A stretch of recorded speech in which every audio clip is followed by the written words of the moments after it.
Hello again, everyone. I'm Joshua Michael French, and you are watching The Remote Player. Today I'm going to be giving you a brief overview of a highly underrated feature on the PS Vita, and that is Remote Play. Many of you have heard about it, but not so many have used it, unfortunately. That's not your fault, though. Sony has done a really poor job of advertising or explaining the feature, and what little they did do in Vita's early years resulted in a class action lawsuit over false advertising. No, Remote Play has not gotten the exposure it deserves, but if we look at the market today, especially after the launch of Nintendo Switch, I think it's fair to say that if Remote Play had been advertised and explained more fully, the Vita could have enjoyed a second chance at life as companion hardware to the ridiculously successful PS4. That didn't happen, but that doesn't mean you can't enjoy all the same benefits Remote Play would have offered had it been handled differently. Now, I mostly play on my home network, but I've also had some success playing remotely from hotels several states away and even once from Japan.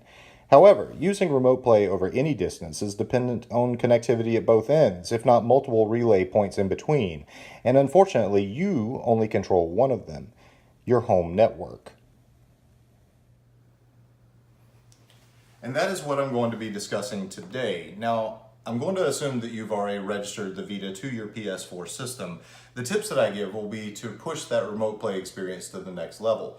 Now, first and foremost, you need to make sure to have a decent wireless router in your home. This is a Netgear Nighthawk AC 1900 that I got retail for about $140, and it definitely gets the job done.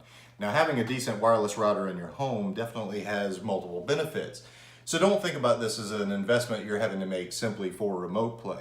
If you have multiple wireless devices, in the end it'll feel more like general home improvement. Next, and I can't stress this enough, you need to hardwire your PS4 to the wireless router.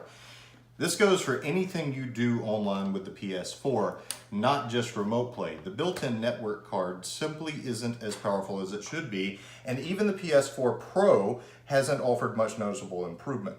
So move your hardware around if necessary, but if you skip this part, then the entire experience will suffer. Lastly, and this is the part that most people miss, you need to go into your PS4's remote play connection settings and disable the option to connect directly with the PS Vita. Why, you ask? Well, because once again, the wireless network card inside the PS4 just isn't up to the job. And since you've already solved part of that problem by acquiring a decent router, you should take advantage of the stronger connection. It also means that you'll be able to connect from wherever you are in the house, whereas the direct connection might become unstable even 15 feet away or through a single wall.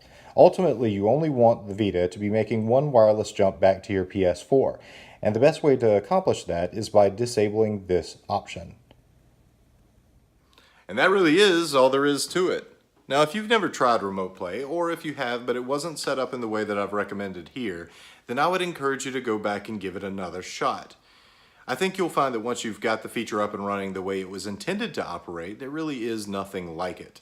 That's it for now. Again, you have been watching The Remote Player. I'm Joshua Michael French, and until next time, keep it handheld and keep it physical.